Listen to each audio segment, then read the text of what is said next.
ಕನ್ನಡ ನಾಡು, ಇದು ಕನ್ನಡಿಗರ ನಾಡಿ ಮಿಡಿತ. ನಮ್ಮ ಇವತ್ತು ಒಣಮೆಣಸಿನಕಾಯಿ ಬಳ್ಳಾರಿ ಇಡೀ ಕರ್ನಾಟಕದಲ್ಲಿ 10 ಜಿಲ್ಲೆಯಲ್ಲಿ ಒಣಮೆಣಸಿನಕಾಯಿ ಬೆಳೀತಾ ಇದ್ವಿ. ಅದರಲ್ಲಿ ನಾವು 2,50,000 ಟನ್ನ ಬೆಳೀತಾ ಇದ್ದೀವಿ ರಾಜ್ಯದಲ್ಲಿ. ಅದರಲ್ಲಿ ಬಳ್ಳಾರಿಯಲ್ಲೇ 1,96,000 ಟನ್ನನ್ನು ಈ ಜಿಲ್ಲೆಯಲ್ಲಿ ಬೆಳೀತಾ ಇದ್ದೀವಿ. ಹೋದ ವರ್ಷ 20,000 553 ಇರೋದು ಇವತ್ತು ಬ್ಯಾಡಗಿ ಹೋದ ವರ್ಷ 40,000 ರಿಂದ 50,000 ಇರೋಂಥ ಮಾರ್ಕೆಟ್ ಇವತ್ತು ಕೇವಲ 6,000, 7,000, 10,000, 12,000 ಬಂದಿದೆ.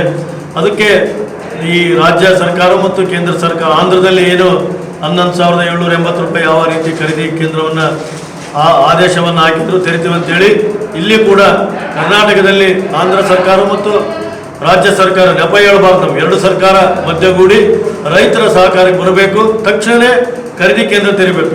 ಈ ತಿಂಗಳು ಹೋದ್ಮೇಲೆ ಇನ್ನು ಏಪ್ರಿಲಲ್ಲಿ ತೆರೆದ್ರೆ ಯಾರೂ ಕೂಡ ರೈತರ ಹತ್ರ ಈ ಬೆಳೆ ಇರೋದಿಲ್ಲ, ಮತ್ತೆ ಎಲ್ಲ ದಲ್ಲಾಳಿ ಅಂಗಡಿ ಹತ್ರ ಹೋಗುತ್ತೆ.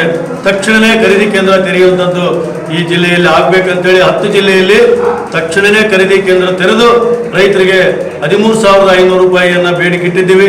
ಆ ದರವನ್ನು ನಿಗದಿ ಮಾಡಿ ತಕ್ಷಣವೇ ಖರೀದಿ ಕೇಂದ್ರ ತೆರಿಬೇಕಂತೇಳಿ ನಮ್ಮ ರಾಜ್ಯ ಸರ್ಕಾರಕ್ಕೂ ಕೇಂದ್ರ ಸರ್ಕಾರಕ್ಕೆ ಈ ಪತ್ರಿಕೆಯ ಮೂಲಕ ಅವರಲ್ಲಿ ಮನವಿಯನ್ನು ಮಾಡ್ತಾ ಇದ್ವಿ, ಎಚ್ಚರಿಕೆ ಕೂಡ ಕೊಡ್ತಾ ಇದ್ವಿ. ನೀವು ಒಬ್ಬರ ಮೇಲೆ ಒಬ್ಬರು ಹೇಳಿ, ರಾಜ್ಯ ಸರ್ಕಾರದ ಮೇಲೆ ಕೇಂದ್ರ, ಕೇಂದ್ರ ಸರ್ಕಾರದ ಮೇಲೆ ರಾಜ್ಯ ನೆಪ ಹೇಳಬಾರ್ದು. ಹೇಳಿದ್ರೆ ಮಾತ್ರ ಯಾವುದೇ ಕಾರಣಕ್ಕೂ ರೈತರು ಸುಮ್ಮನೆ ಇರೋದಿಲ್ಲ, ರೈತ ಸಂಘ ಸುಮ್ಮನೆ ಇರೋದಿಲ್ಲ ಅಂತ ಕೂಡ ಹೇಳೋದಕ್ಕೆ ಇಚ್ಛೆ ಪಡ್ತಾ ಇದ್ವಿ. ನೀವಿನ್ನು ಕನ್ನಡ ನಾಡು ವಾಹಿನಿಯನ್ನ ಸಬ್ಸ್ಕ್ರೈಬ್ ಮಾಡಿಕೊಂಡಿಲ್ವಾ? ಈಗಲೇ ಸಬ್ಸ್ಕ್ರೈಬ್ ಮಾಡಿ, ಬೆಲ್ ಐಕಾನ್ ಅನ್ನ ಒತ್ತಿ ನೋಟಿಫಿಕೇಶನ್ಗಳನ್ನ ಪಡೆಯಿರಿ.